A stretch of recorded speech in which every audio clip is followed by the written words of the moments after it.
Okay, PCB number 3. It's a little bit of 1/64 being done right now. And I'll change the tool pretty quickly.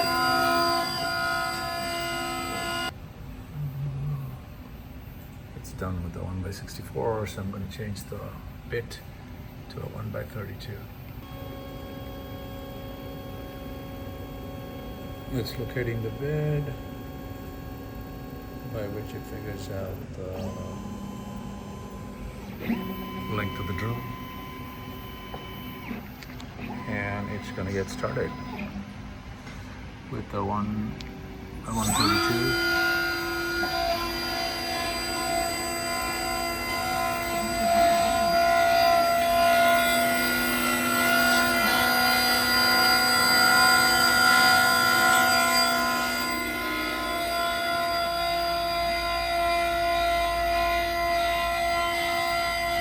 It's going to go on for another 14 minutes.